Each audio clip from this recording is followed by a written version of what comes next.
Did you know that dogs don't get lost? Now, if you're walking with a dog, you realize that the dog will keep urinating after some point. After some interval, it will keep urinating. You see it raising one leg like this and urinating on the vegetation as it keeps going. Now, I kept wondering, when I was young, how come dogs keep urinating every now and again on the leaves? What are they trying to do? What's the secret behind this thing? It was later on in life when I learned that as dogs are urinating by the road when you're walking with them, they're marking territories, they're marking those spots. So when they're coming back, they just sniff to smell their urine and trace their way back to where they came from. And from there I learned something very, very important.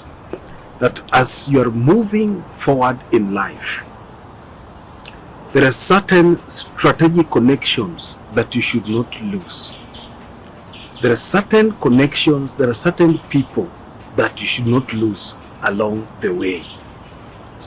Don't be quick at burning bridges with people, because along the way you may come back and meet that person along the way.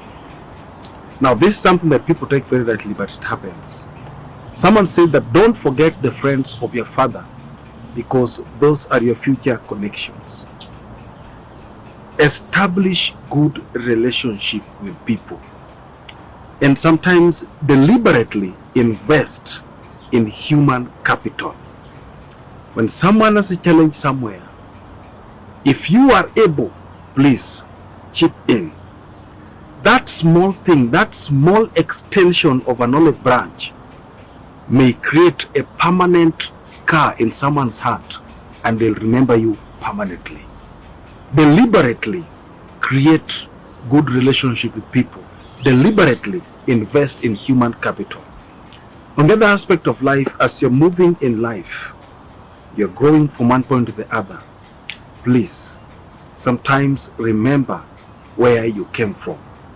Remember the suffering that you went through. And life is in such a way that the same thing you went through, someone is going through it right now. But sometimes when we are lifted and life becomes better, we develop a heart that has thick membrane, that we don't feel what others are feeling. Yes, you cannot help everyone. You may not reach out to anyone. But don't develop a stony heart that does not have any feeling for anyone that is going through something. I've seen people who don't have a scintilla of a feeling. As you move through life, sometimes remember where life pinched you before. And if someone comes that were pinched, that is being pinched at that level currently, please don't harden your heart too much. Sometimes soften it to help some people. And sometimes also, on the other aspect, as you're moving in life, remember the points where you did a mistake. Remember the areas where you fell, so that when a situation comes of that kind, you don't fall again.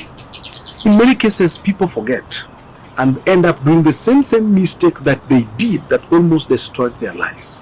So like the dog marking territory as you're moving in life, mark the places, mark certain things that happened to you that you wouldn't want a repeat of, so that you don't end up replicating and kind of repeating the same things that almost damage your life.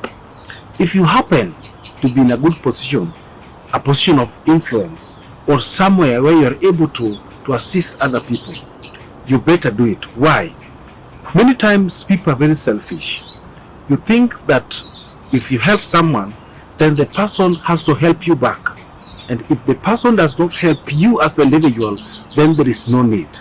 Let me tell you something. There are people who have gotten uncommon favor simply because their father helped someone else.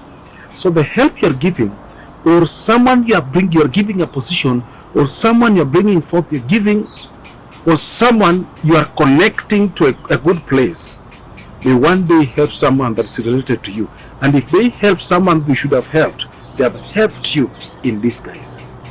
A time may come in life that the people that you helped when you had the opportunity are the people who may come forward to help the people that you have, maybe your children or something. It is not a guarantee, but it's a possibility. Now that's a possibility, you better look at it. The reason as to why dogs don't get lost is because they mark their territory as they are going. Why? That will help them to come back as they smell their urine. Thank you.